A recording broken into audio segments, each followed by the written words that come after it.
प्रेम से बोलिए माँ संतोषी की जय। नमस्कार भक्तगण, माँ संतोषी की कृपा आप सभी पर बनी रहे। आज शुक्रवार है। आज हम सुनेंगे शुक्रवार व्रत की पावन कथा। शुक्रवार का दिन माँ लक्ष्मी, माँ वैभव लक्ष्मी के साथ माँ संतोषी की पूजा करने का विधान है। माँ संतोषी को सुख, शांति और वैभव का प्रतीक माना जाता है। मान्यता है जो व्यक्ति शुक्रवार के दिन संतोषी माता का व्रत रखकर उनकी विधिवत पूजा करता है, उसकी हर मनोकामना पूर्ण हो जाती है। इसके साथ ही धन और विवाह संबंधी समस्याओं से भी माँ संतोषी की कृपा से छुटकारा मिल जाता है। और माँ संतोषी थोड़ी सी पूजा अर्चना से अपने भक्तों से शीघ्र प्रसन्न हो जाती हैं। तो आइए मन में माँ संतोषी का स्मरण करते हुए सुनते हैं शुक्रवार व्रत की पावन कथा। एक बार प्रेम से बोलिए संतोषी माता की जय। एक बुढ़िया माई थी जिनके 7 बेटे थे। 6 कमाने वाले थे जबकि एक निकम्मा था। मतलब वह घर में रहता था, कोई काम नहीं करता था। बूढ़ी अच्छा वो बेटों की रसोई बनाती, भोजन कराती और उनसे जो कुछ जूठन बचती वह 7वें बेटे को दे देती। एक दिन वह पत्नी से बोला, देखो मेरी माँ मुझ पर कितना प्रेम करती है। वह बोली, क्यों नहीं, सबका जूठा तुमको जो खिलाती है। वह बोला, ऐसा नहीं हो सकता, मैं जब तक आंखों से ना देख लूं मान नहीं सकता। बहू हंसकर बोली, देख लोगे तो मान लोगे। कुछ दिन बाद त्योहार आया। घर में 7 प्रकार के भोजन और चूरमे के लड्डू बने। वह जांचने के लिए सिर दुखने का बहाना कर पतला वस्त्र सिर पर ओढ़े रसोई घर में जा सो गया। वह कपड़े में से सब देखता रहा। छवो भाई आए भोजन करने। उसने देखा माँ ने उनके लिए सुंदर आसन बिछा नाना प्रकार की रसोई परोसी और आग्रह करके उन्हें जमाया।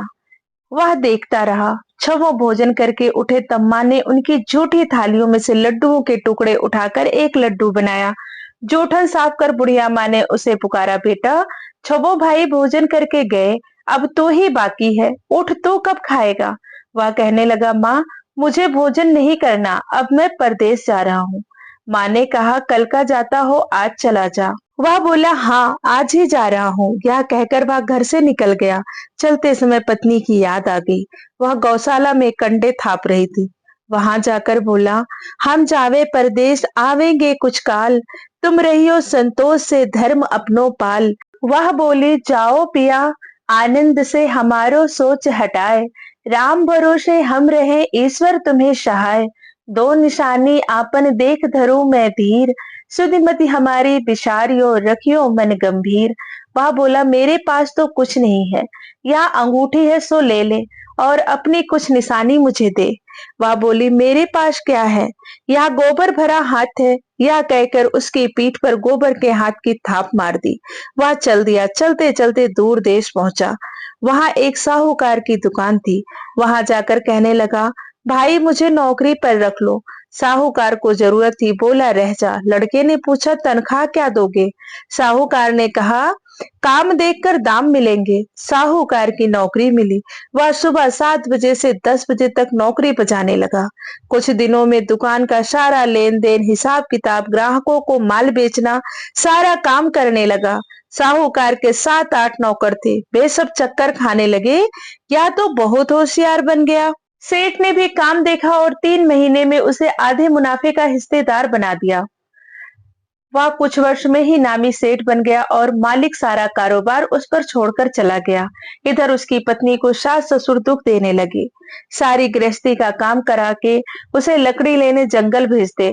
इस बीच घर के आटे से जो भूसी निकलती उसकी रोटी बनाकर रख दी जाती और फूटे नारियल की नरेली में पानी। एक दिन वह लकड़ी लेने जा रही थी। रास्ते में बहुत सी स्त्रियां संतोषी माता का व्रत करती दिखाई दी। वह वहां खड़ी होकर कथा सुनने लगी और पूछा, बहनों तुम किस देवता का व्रत करती हो और उनके करने से क्या फल मिलता है। यदि तुम इस व्रत का विधान मुझे समझा कर कहोगे तो मैं भी तुम्हारा बड़ा एहसान मानूंगी। तब उसमें से एक स्त्री बोली, सुनो, यह संतोषी माता का व्रत है। इसके करने से निर्धनता, दरिद्रता का नाश होता है और जो कुछ मन में कामना हो सब संतोषी माता की कृपा से पूरी होती है। तब उसने उनसे उस व्रत की विधि पूछी। वह भक्तिनी स्त्री बोली, 1.25 आने का गुड़ चना लेना, इच्छा हो तो 5.25 आने का लेना, या 1.25 रुपए का भी सहूलियत के अनुसार लाना। बिना परेशानी और श्रद्धा व प्रेम से जितना बन पड़े सवार लेना। प्रत्येक शुक्रवार को निराहार रहकर कथा सुनना, इसके बीच क्रम टूटे नहीं, लगातार नियम पालन करना, सुनाने वाला कोई न मिले तो घी का दीपक जला उसके आगे या जल के पात्र को सामने रखकर कथा कहना, जब कार्य सिद्ध ना हो तो नियम का पालन करना और कार्य सिद्ध हो जाने पर व्रत का उद्यापन करना। 3 मास में माता फल पूरा करती हैं। यदि किसी ग्रह के खोटे भी हों तो भी माता वर्ष भर में कार्य सिद्ध करती हैं। फल सिद्ध होने पर उद्यापन करना चाहिए, बीच में नहीं। उद्यापन में 2.5 सेर आटे का खाजा तथा इसी परिणाम से खीर तथा चने का साग करना, 8 लड़कों को भोजन कराना, जहां तक मिले देवर जेठ भाई बंधु के हों, ना मिले तो रिश्तेदारों के और पास पड़ोसियों को बुलाना, उन्हें भोजन करा यथाशक्ति दक्षिणा दे माता का नियम पूरा करना। उस दिन घर में खटाई न खाना। यह सुन बुढ़िया के लड़के की बहू चल दी। रास्ते में लकड़ी के बोझ को बेच दिया और उन पैसों से गुड़ चना ले माता के व्रत की तैयारी कर आगे चली और सामने मंदिर देखकर पूछने लगी, यह मंदिर किसका है? सब कहने लगे, संतोषी माता का मंदिर है। यह सुनकर माता के मंदिर में जाकर चरणों में लौटने लगी, दीन हो विनती करने लगी, माँ मैं निपट अज्ञानी हूँ, व्रत के कुछ भी नियम नहीं जानती, मैं दुखी हूँ, हे माता जगत जननी मेरा दुख दूर कर, मैं तेरी शरण में हूँ। माता को दया आई। एक शुक्रवार बीता कि दूसरे को उसके पति का पत्र आया और तीसरे शुक्रवार को उसका भेजा हुआ पैसा आ पहुंचा। यह देख जेठ जिठानी मुंह सिकोड़ने लगे, लड़के ताने देने लगे। काकी के पास पत्र आने लगा, रुपया आने लगा, अब तो काकी की खातिर बढ़ेगी। बेचारी सरलता से कहती, भैया कागज आवे रुपया आवे हम सब के लिए अच्छा है। ऐसा कहकर आंखों में आंसू भरकर संतोषी माता के मंदिर में आ मातेश्वरी के चरणों में गिरकर रोने लगी।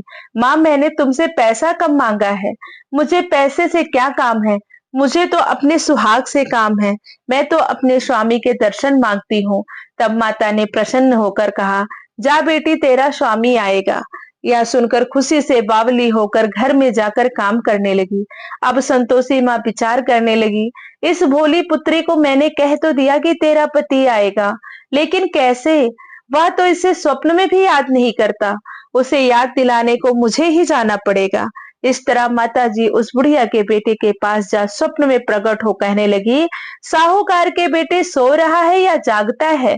वह कहने लगा, माता सोता भी नहीं जागता भी नहीं, कहो क्या आज्ञा है? माँ कहने लगी, तेरे घर बार कुछ है कि नहीं? वह बोला, मेरे पास सब कुछ है माँ, बाप है बहू है, क्या कमी है? माँ बोली, भोले पुत्र तेरी बहू घोर कष्ट उठा रही है, तेरे माँ बाप उसे परेशानी दे रहे हैं, वह तेरे लिए तरस रही है, तू उसकी सुध ले। वह बोला, हाँ माता जी यह तो मालूम है, परंतु जाऊं तो कैसे?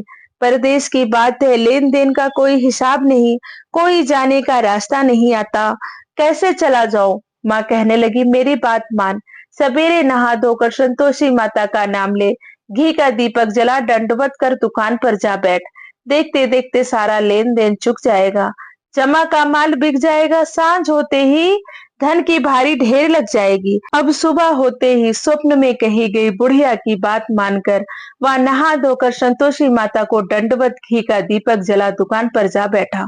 थोड़ी देर में देने वाले रुपए दे गए, लेने वाले हिसाब लेने लगे, कोठे में भरे सामान के खरीददार नगद दाम दे सौदा करने लगे। शाम तक धन का भारी ढेर लग गया। मन में माता का नाम ले चमत्कार देख प्रसन्न हो घर ले जाने के वास्ते गहना कपड़ा सामान खरीदने लगा।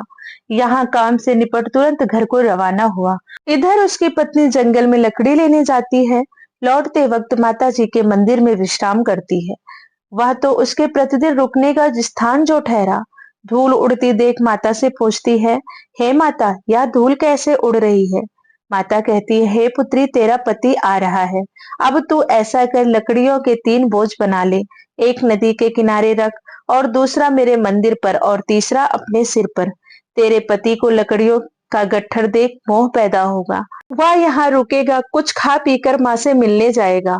तब तू लकड़ियों का बोझ उठाकर जाना और चौक में गट्ठर डालकर जोर से आवाज लगाना, लो सासू जी लकड़ियों का गट्ठर लो, भूसे की रोटी दो, नारियल के खेपड़े में पानी दो, आज मेहमान कौन आया है? माता जी से बहुत अच्छा कहकर वह प्रसन्न मन से लकड़ियों के 3 गट्ठर बनाई, एक नदी के किनारे पर और एक माता जी के मंदिर पर रखा। इतने में मुसाफिर आ पहुंचा। सूखी लकड़ी देख उसकी इच्छा उत्पन्न हुई, हम यहाँ पर विश्राम करें और भोजन बना खा पीकर गांव जाएं। इसी तरह रुककर भोजन बना विश्राम करके गांव को गया।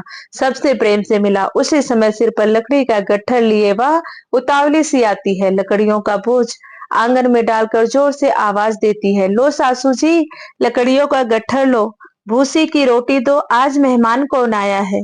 यह सुनकर उसकी सास बाहर आकर अपने दिए हुए कष्टों को भुलाने हेतु कहती है, बहू ऐसा क्यों कहती है, तेरा मालिक ही तो आया है, आप बैठ जा, मीठा भात खा, भोजन कर, कपड़े गहने पहन।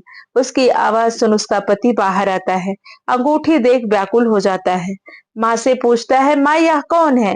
माँ बोली, बेटा यह तेरी बहू है, जब से तू गया है तब से सारे गांव में भटकती फिरती है, घर का काम काज कुछ करती नहीं, चार पहर आकर खा जाती है। वह बोला, ठीक है माँ, मैंने इसे भी देखा है और आपको भी, अब दूसरे घर की ताली दो, मैं इसमें नहीं रहूंगा। माँ बोली, ठीक है, जैसी तेरी मर्जी। जब वह दूसरे मकान की तीसरी मंजिल का कमरा खोल सारा सामान जमाया, एक दिन में राजा के महल जैसा ठाट बाट बन गया। अब क्या था, बहुत सुख भोगने लगी। इतने में शुक्रवार आया। उसने पति से कहा, मुझे संतोषी माता के व्रत का उद्यापन करना है। पति बोला, खुशी से कर लो। वह उद्यापन की तैयारी करने लगी। जिठानी के लड़कों को भोजन के लिए कहने गई। उन्होंने मंजूर किया, परंतु पीछे से जिठानी ने अपने बच्चों को सिखाया, देखो भोजन के समय खटाई मांगना, जिससे उनका उद्यापन पूरा न हो। लड़के जीमने आए, खीर खाना पेट भर खाया, परंतु बाद में खाते ही कहने लगे, हमें खटाई दो, खीर खाना हमको नहीं भाता, देखकर अरुचि होती है। वह कहने लगी, भाई खटाई किसी को नहीं दी जाएगी, यह तो संतोषी माता का प्रसाद है। लड़के उठ खड़े हुए बोले, पैसे लाओ। भोली बहू कुछ जानती नहीं थी, उन्हें पैसे दे दिए। लड़के उसी समय हट करके इमली खटाई ले खाने लगे। यह देखकर बहू पर माताजी ने कोप किया। राजा के दूत उसके पति को पकड़ ले गए। जेठ जेठानी मनमाने वचन कहने लगे, लूट लूट कर धन इकट्ठा कर लाया है, अब सब मालूम पड़ जाएगा, जब जेल की मार खाएगा। बहू से यह सहन नहीं हुआ, रोती हुई माता जी के मंदिर गई। कहने लगी, हे माता, तुमने क्या किया। हंसाकर अपने भक्तों को रुलाने लगी। माता बोली, बेटी तूने उद्यापन करके मेरा व्रत भंग किया है। वह कहने लगी, माता मैंने कुछ अपराध किया है, मैंने तो भूल से लड़कों को पैसे दे दिए थे, मुझे क्षमा करो, मैं फिर तुम्हारा उद्यापन करूंगी। माँ बोली, अब भूल मत करना। वह कहती है, अब भूल नहीं होगी, अब बतलाओ वे कैसे आवेंगे। माँ बोली, जा पुत्री, तेरा पति तुझे रास्ते में आता मिलेगा। वह निकली, राह में पति आता मिला। वह पूछी, कहाँ गए थे। वह कहने लगा, इतना धन जो कमाया है उसका कर राजा ने मांगा था, वह भरने गया था। वह प्रसन्न हो बोली, भला हुआ, अब घर चलो। कुछ दिन बाद फिर शुक्रवार आया। वह बोली, मुझे फिर माता का उद्यापन करना है। पति ने कहा, करो। बहू फिर से जेठ के लड़के को भोजन करने के लिए बुलाने गई। जेठानी ने एक दो बातें सुनाई और सब लड़कों को सिखाने लगी, तुम सब लोग पहले खटाई मांगना। लड़के भोजन से पहले कहने लगे, हमें खीर नहीं खानी, हमारा जी बिगड़ता है, कुछ खटाई खाने को दो। वह बोली, खटाई किसी को नहीं मिलेगी, आना है तो आओ। वह ब्राह्मण के लड़के लाकर भोजन कराने लगी। यथाशक्ति दक्षिणा की जगह एक एक फल उन्हें दिया। संतोषी माता प्रसन्न हुई। माता की कृपा होते ही 9वें मास उसने चंद्रमा के समान सुंदर पुत्र प्राप्त हुआ। पुत्र को पाकर प्रतिदिन माता जी के मंदिर जाने लगी। माँ ने सोचा, यह रोज आती है, आज क्यों ना इसके घर चलूं। यह विचार कर माता ने भयानक रूप बनाया। गुड़ चने से सना हुआ मुख, ऊपर सूंड के समान ओठ, उस पर मक्खियां भिन भिन कर रही थी। देहली पर पैर रखते ही उसकी सास चिल्लाई, देखो रे, कोई चुड़ैल डाकिन चली आ रही है, लड़कों इसे भगाओ, नहीं तो किसी को खा जाएगी। लड़के भगाने लगे, चिल्लाकर खिड़की बंद करने लगे। बहू रोशनदान से सब देख रही थी, प्रसन्नता से पागलपन चिल्लाने लगी, आज मेरी माताजी मेरे घर आई हैं। वह बच्चे को दूध पिलाने से हटाती है। इतने में सास का क्रोध फट पड़ा।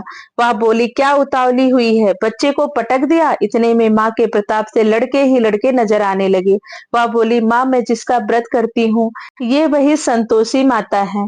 सबने माता जी के चरण पकड़ लिए और विनती कर कहने लगे, हे माता, हम मूर्ख हैं, अज्ञानी हैं, तुम्हारे व्रत की विधि हम नहीं जानते, व्रत भंग कर हमने बड़ा अपराध किया है। जग माता आप हमारा अपराध क्षमा करो। इस प्रकार माता प्रसन्न हुई, बहू को प्रसन्न हो, जैसा फल दिया वैसा सबको देना। कथा कहने वाले, सुनने वाले, हुंकारा भरने वाले, माँ सबके मनोरथ पूर्ण करना। प्रेम से बोलो संतोषी माता की जय।